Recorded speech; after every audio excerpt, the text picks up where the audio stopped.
Hi, Manna family.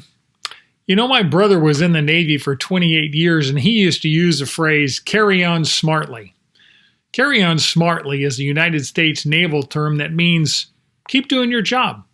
Complete your current task, almost like get back to work.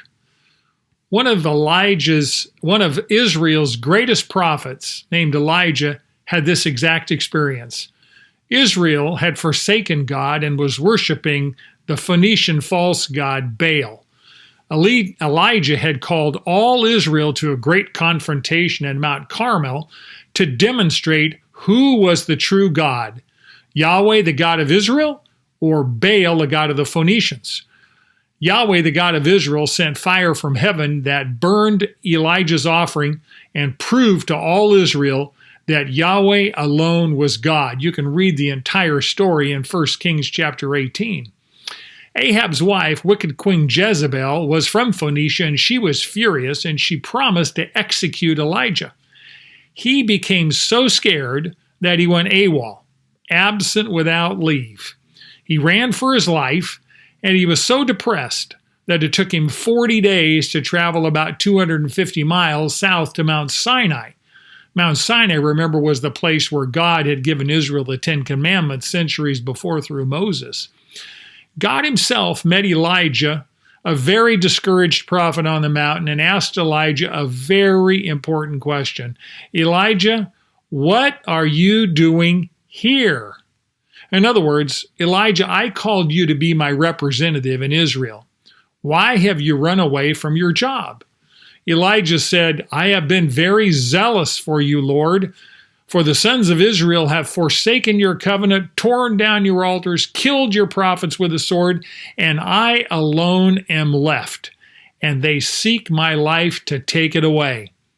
Pretty clear that Elijah was very depressed. As a matter of fact, a few days before, he had asked God to take his life. He was suicidal. He was so depressed. In other words, I'm the only one in Israel, Lord, that's loyal to you, and they are trying to kill me, so I ran away.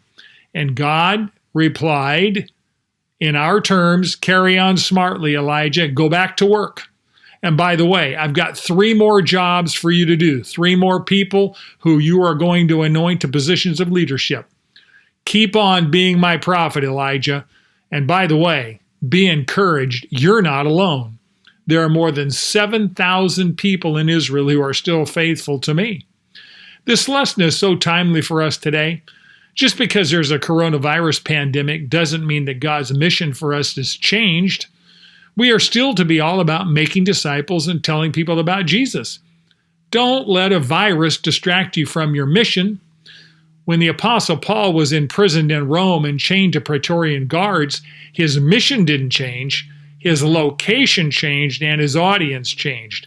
He was under house arrest, and his prison guards were chained to him, so he had a captive audience for the gospel.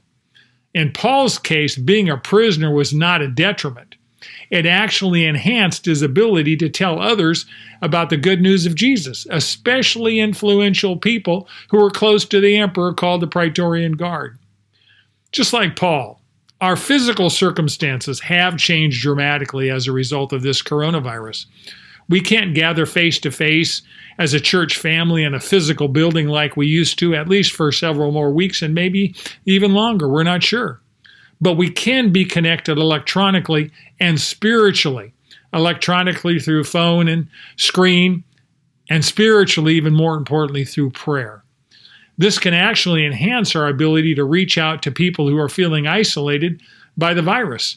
As a matter of fact, many people today are feeling like they're prisoners in their own homes. This is a great time for us to reach out and touch someone who needs encouragement, and remind them that Jesus loves them, and if they don't know Jesus, introduce them to the Prince of Peace. Let's not forget the mission that God has called us to do. So, carry on smartly. Remember, God designed us to do life together.